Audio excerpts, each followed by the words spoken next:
نحمده ونصلي على رسوله الكريم.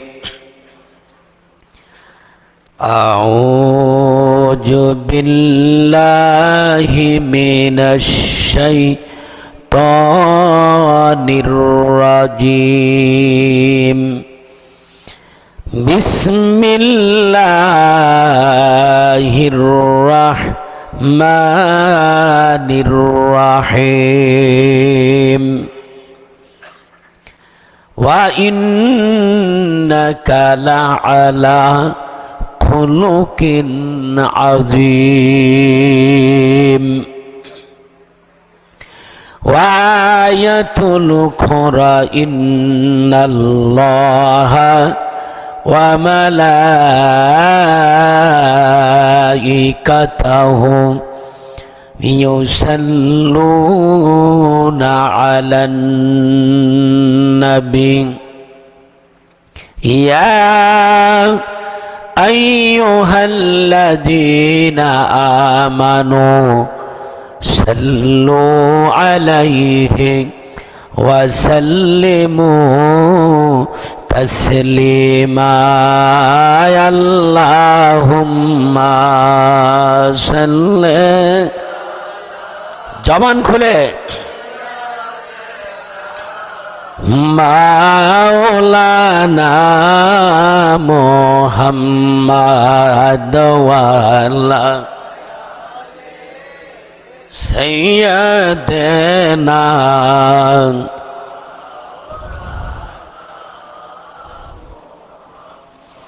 সবাই জবান খুলে মোহাব্বতের সাথে বলেন আল্লাহুম্মা সাল্লি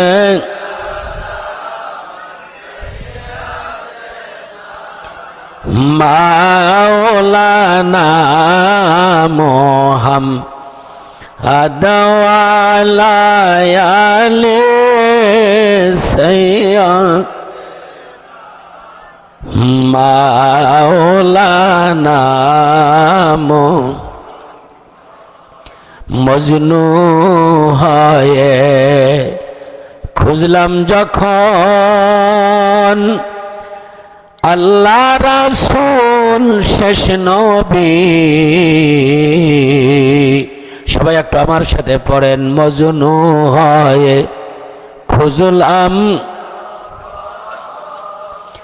আল্লাহ রাসূল শেষ নবী। ধ্যান স্বপনে পাইলাম তখন, ধ্যান স্বপনে পাইলাম দয়াল বাবার নূর ছবি। আল্লাহ মোহব্বতে সাল্লে সাইয়্যিদানা মাওলানা মুহাম্মদ ওয়ালা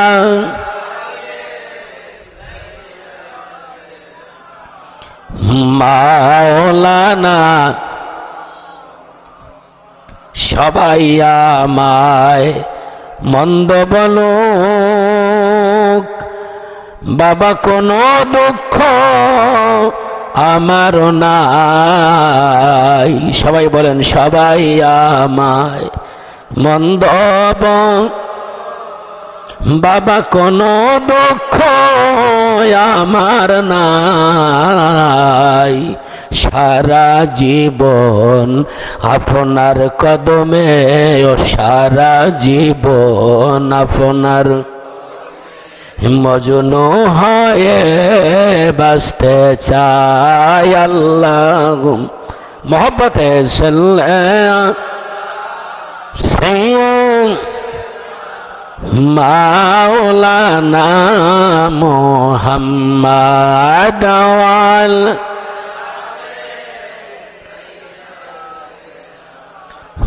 মাওলানা বালাগাল উলা বিকামালিহি কাশাফাদ দুজা হাসনাত জামিউ কিসা सल्लो उनका मुबारक नाम भी है, चैन दिल का चैन है, बलागल उला बिकामा कशफत दुजा हसनत जामियों के सालिह सल्लू। আলহামদুলিল্লাহ, পবিত্র শবে বরাত উপলক্ষে আয়োজিত আজকের এই বিশেষ আশিক রাসূল সম্মেলনে অনুষ্ঠানে উপস্থিত হযরত উলামায়ে কেরাম, ইসলাম প্রিয় দিনদার ইমানদার ধর্মপ্রাণ ভাইয়েরা, আপনারা সবাই সর্বপ্রথম আমার সালাম গ্রহণ করুন। আসসালামু আলাইকুম ওয়া রাহমাতুল্লাহি ওয়া বারাকাতুহু। আপনারা সবাই কেমন আছেন? আসুন, যে মহান রব আমাদেরকে ভালো রেখেছেন, সুস্থ রেখেছেন, যিনি দয়া করে যে রাতে তার বান্দার ভাগ্যের পরিবর্তন করার জন্য রাব্বুল আলামিন সিদ্ধান্ত নিয়েছেন, আমার আপনার আগামী 1 বছরের বাজেট যে মহান রাব্বুল আলামিন করবেন, সেই রজনীতে দয়া করে তার মনোনীত বন্ধুর রওজার পাশে এই মসজিদে যিনি দয়া করে আমাদেরকে আসার বসার শবে বরাত উদযাপন করার সুযোগ করে দিলেন, আমরা সকলেই সর্বপ্রথম সেই মহান মনিবের দরবারে শুকরিয়া আদায় করি। সবাই একটু জবান খুলে বলি আলহামদুলিল্লাহ। আমার কথা আপনারা বুঝতে পারেন তো? বর্তমান আবহাওয়ার কারণে হঠাৎ করে কালকে থেকে আমার কোনোটা বসে গিয়েছে। কথা বুঝলে একটু জবাব দিবেন। কারণ হলো, কথা শুধু শোনার জন্য বলা হয় না, শোনার পরে আজীবন মানার জন্য। এখানে আজকে শুরুর থেকে যতজন বক্তব্য রাখবে, প্রতিটি কথা মনে রাখবেন মৃত্যুর আগ পর্যন্ত, তাহলে হবেন সফলতা, তাহলে হবেন সাকসেস, তার আগে নয়। আমরা সবাই আজকে আসতে পেরে বসতে পেরে খুশি তো নাকি? আরো জোরে বলেন। আসুন আবার জবান খুলে অন্তর থেকে আল্লাহকে স্মরণ করতে হয়, অন্তর থেকে ধর্ম করতে হয়, অন্তর থেকে। মুখে একরকম আর বাস্তবে একরকম না। সবাই অন্তর থেকে সেই মহান রবকে আমরা আবারও স্মরণ করি, যিনি আমাদেরকে দেখতেছেন, আমাদের কথাগুলো শুনতেছেন। কি জন্য এসেছি ভাইয়ের আমার, সবাই ওই রবের দরবার আবারও বলি আলহামদুলিল্লাহ। এরপরে আবারও দরুদ শরীফ পড়ে আমাদের সেই দরদি নবীর প্রতি, যে নবী আজকে রাত প্রসঙ্গে হাদিসে বলে গিয়েছেন, লাইলাতুন নিসফ মিন শাবান, শাবান মাসের এই রজনীতে নবী বলেছেন আল্লাহ রাব্বুল আমিন তার বান্দা বান্দীদেরকে ক্ষমা করে থাকেন। আসুন সেই দরদি নবীর প্রতি আবারও সবাই দরুদ পড়ি, সবাই পড়ি সাল্লাল্লাহু আলাইহি সাল্লাম। আমি আমার সংক্ষিপ্ত আলোচনার শুরুতে আমার মুর্শিদ এবং আমার মুর্শিদের আওলাদ বর্গের পরশময় কদম মোবারকে শতকোটি সালাম এবং কদমবুছি জানিয়ে আমি আমার আলোচনা শুরু করছি।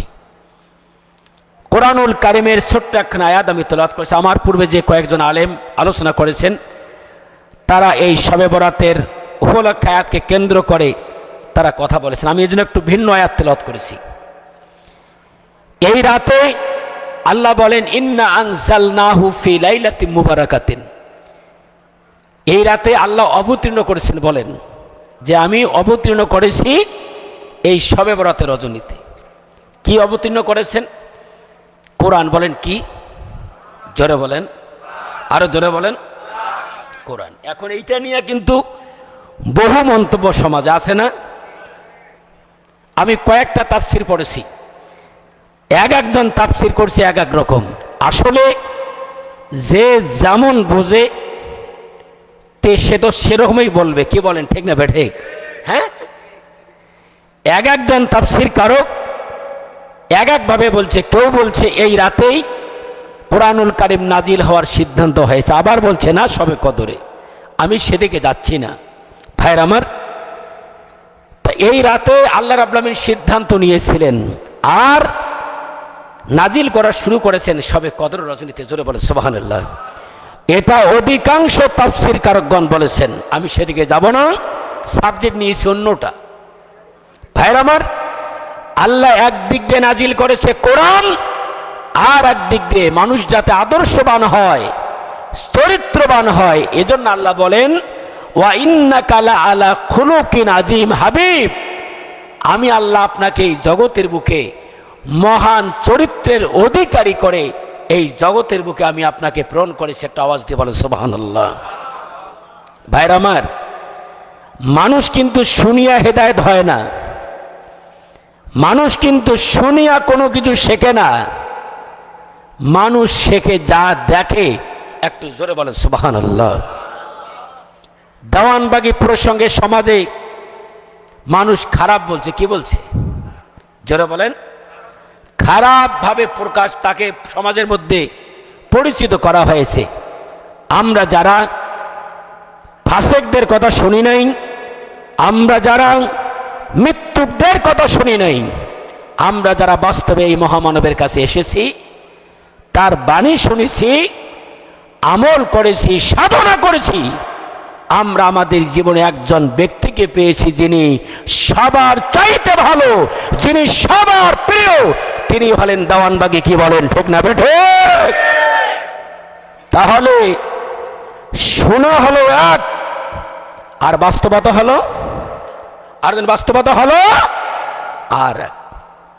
এজন্য একজন দার্শনিক একটা কথা বলছে এরকম, যে আমি শুনি ভুলি যাই, আমি দেখি মনে রাখি, আর আমি করি বুঝতে পারি। একটা বিষয় প্রসঙ্গে কটা কথা বলছে বলেন তো একটু? সবাই কথা বলেন না কেন? আরো জোরে বলেন। আমি জাহিদুল বক্তব্য রাখি এভাবে আপনাদের কথা বলার জন্য। কেন জানেন? আমি এখন থেকে নিয়ে 30 বছর আগে যখন আমি ক্লাস 8-এ পড়ি, 28 অথবা 30 বছর হবে, যেখানে বয়ান করছিলাম ওই এলাকার শ্রোতা এখনো কি ওয়াজ করছি এখনো তাদের মনে আছে। জোরে বলেন সুবহানাল্লাহ। এই কৌশলটার কারণে আপনার জবাব দিবেন, কথাগুলো আপনাদের মনে থাকবে। যেটা বলতে চাচ্ছিলাম, শুনলে মনে থাকে না, দেখলে মনে থাকে। ভাইরা আমার, দেখলে হয় না, শোনার পরে ওই কাজটা করতে হয়, তখন তার বাস্তবতা পাওয়া যায়। কি বলেন, ঠিক না ঠিক? আমার আল্লাহ বলেন, হাবিব, আমি আল্লাহ আপনাকে এই জগতের বুকে মহান চরিত্রের অধিকারী করে জগতের বুকে প্রেরণ করেছি। এ বাণী কার? একটু জোরে বলেন।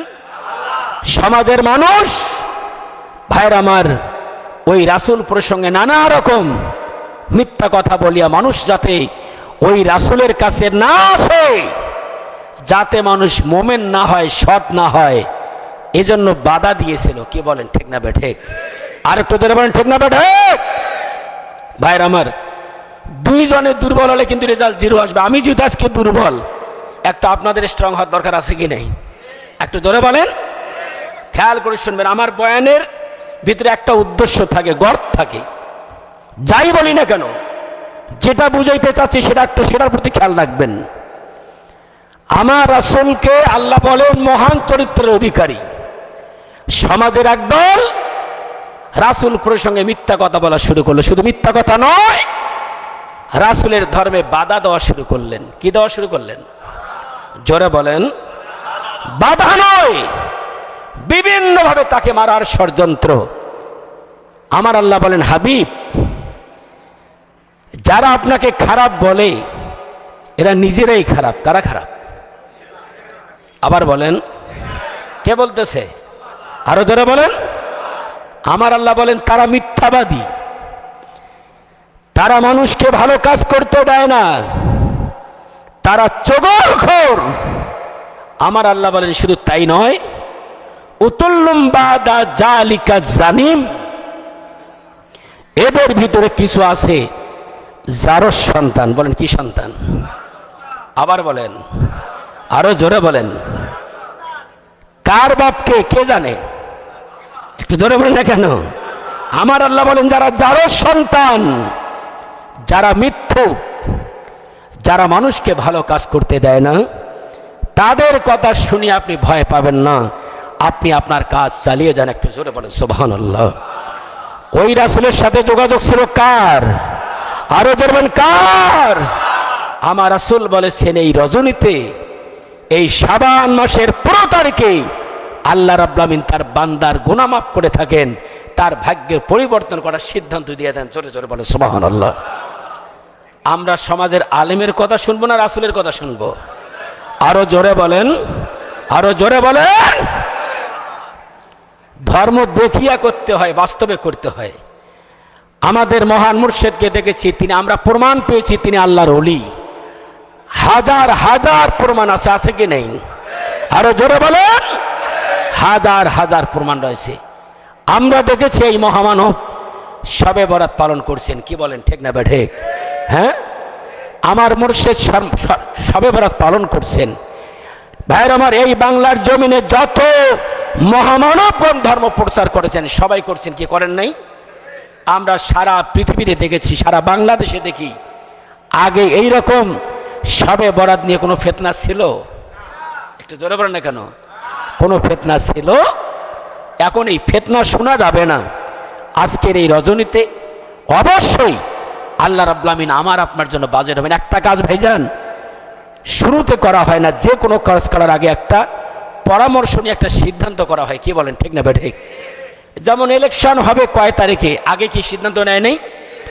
সিদ্ধান্ত কইরা পরামর্শ ঠিক করছি, ঠিক না? অনুরূপভাবে ভাইয়ের আমার, ভাগ্যের পরিবর্তন করার জন্য আমার আল্লাহ যে সিদ্ধান্ত নেন এই রজনীতেই, আমাদের মহান মুর্শিদ বলেছেন একজন মানুষ যখন হক্কানি ওলি আল্লাহর সন্ধান পায়, এই মানুষটার জীবনটা তখন এই পরিবর্তন হয়ে যায়। জোরে বলেন সুবহানাল্লাহ। কারণ আমরা আমাদের জীবনে বহু মানুষ পেয়েছিলাম। আমি দেখেছি আমার জীবনে বহু মানুষের সাথে আমি চলছি।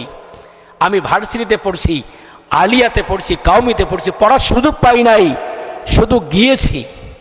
ভাইরা আমার, আমি দেখেছি যত মানুষকে দেখেছি জীবনে, এই মহামানবের প্রতিটি কথা যারা মানছে, এই মহামানবকে যারা ভালোবাসছে, সবার ভাগ্যের পরিবর্তন হয়ে গেছে। জোরে বলেন সুবহানাল্লাহ। আমি দাখিল পাশ করার পরে এই দরবার শরীফে আসি, আসা যাওয়া করি। আমার মুর্শিদ আলিম পাশ করার পরে আমি এখানে বাবে রহমত আসছিলাম 3 মাসের জন্য। এই মহামানব আমাকে একটা কথা বলছিলেন, আপনি বাইরে থাকলে তরিকা বুঝবেন না, আপনি এখানেই থাকি পড়ালেখা করেন। আমার মুর্শিদের ওই বাণীটার কারণেই আমার জীবনের পরিবর্তন হয়ে গেছে। জোরে বলেন সুবহানাল্লাহ। তাহলে আমি আপনাদেরকে যেটা বলতে চাচ্ছিলাম ভাইজান, মুর্শিদ যা বলে তা আমাদের মানার দরকার আছে কি নাই? মুর্শিদ বলছেন যারা পীর দাবি করবে তাদেরকে পাত্তা দিবেন। বলছি কি বলে নাই? শুনছেন কি শোনেন নাই? কারা শুনছেন একটু হাত উঠান দেখি। নারায়ে তাকবীর, হাত নামান। আজকে এত দ্বন্দ্ব কেন? কারণ হলো মুর্শিদের হুকুম পালন করতে পারি নাই। কি বলেন, ঠিক না ঠিক? যদি সাধনা করতাম তাহলে আমার মনে হয় আমার মুর্শিদের কদম থেকে আমরা কেউ ছুটতাম। সাধনা ছাড়া আল্লাহ রাসূলকে পাওয়া যাবে না। আমার আল্লাহ বলেন ফাইজা ফারাক্তা ফাংসব ওয়া ইলা রাব্বিকা ফারগব। যখন এই সময় পাবে সাধনা করবে। আমার মুর্শিদ বলছে আমি আমার মুর্শিদের দরবারে 12 বছর গোলামি করেছি। কত বছর? আমাদের কি গোলামি করার দরকার আছে না? রাসূল 15 বছর করছে হেরা গুহায় সাধনা করবেন, আমল করবেন। আমি জাহিদুল বলছি আমার রাসূলকে দেখবেন, মা ফাতিমাকে দেখবেন, ইমাম হাসান হোসেনকে দেখবেন, আল্লাহর পরিচয় পাবেন। যে কোনো একটা দুর্ঘটনা ঘটার আগে আপনি আপনার কাছে খবর আসবে। জোরে জোরে বলুন সুবহানাল্লাহ। এজন্য মুর্শিদের হুকুম পালন করতে হবে। আমার মহান মুর্শিদ বলছে নিজের ইচ্ছায় চলার নাম ইবাদত নয়। আমরা তো সবাই নিজের ইচ্ছায় চলি। মনে রাখবেন কার ইচ্ছায় চলার নাম ইবাদত? জোরে বলেন, আরো জোরে বলেন। এই মহামানব ব্যাখ্যা দিয়েছেন নিজের ইচ্ছায় চললে ইবাদত হয় না, আল্লাহ রাসূলের নির্দেশে চলতে হয়।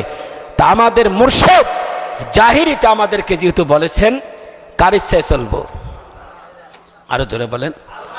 এরপরে রহমাতাল লিল আলামিন এবং ওই রহমাতুল্লাহ আমিনের যেহেতু এলেমের ওয়ারিস আমাদের মুর্শেদ, তার কি অবাধ্য হওয়া যাবে? আরো জোরে বলেন। ভাইজান, তার অবাধ্য হলে আমরা মঞ্জিলে মসজিদে পৌঁছতে পারবো না। বাবাজান আদর্শ মানবেন। বিশেষ করে আর একটা কাজ আমি দেখেছি, বাবাজানের কাছে দীর্ঘদিন ছিলাম, যে মানুষটা যত বেশি লোক বাবাজানের কাছে নিয়ে এসেছে, আমি দেখেছি আমার মহান মুর্শেদ ওই মানুষটাকে বেশি ভালোবাসছেন। জোরে বলেন সুবহানাল্লাহ। মুর্শেদ যে কাজটাতে খুশি হয় সেটা কি করার দরকার আছে না? আছে কি নাই? আমি বলবো বেশি বেশি মানুষ এই দরবার শরীফে নিয়ে আসবেন, তাহলে ধর্মটা ভালো করে শিখতে পারবেন। জোরে বলেন সুবহানাল্লাহ। ভাইর আমার, যে যত বেশি নতুন মানুষ এই দরবার শরীফে নিয়ে আসবেন, কারণ হলো কি জানেন? ওই যে আমার আপনার জীবনে হাজার হাজার মানুষের সাথে স্পর্শ পেয়েছি, অনেক উস্তাদের কাছে গিয়েছি, কিন্তু তাদের কাছে যাইয়া আমার আপনার পরিবর্তন হয় নাই, ধর্মের সন্ধান পাই নাই। কি পাইছি? এই মহামানবের কাছে আসার পরে যেমন ভাইজান ধর্ম শিখেছি, সঠিক রাস্তাটা পেয়েছি, সিরাতাল মুস্তাকিম রাস্তা।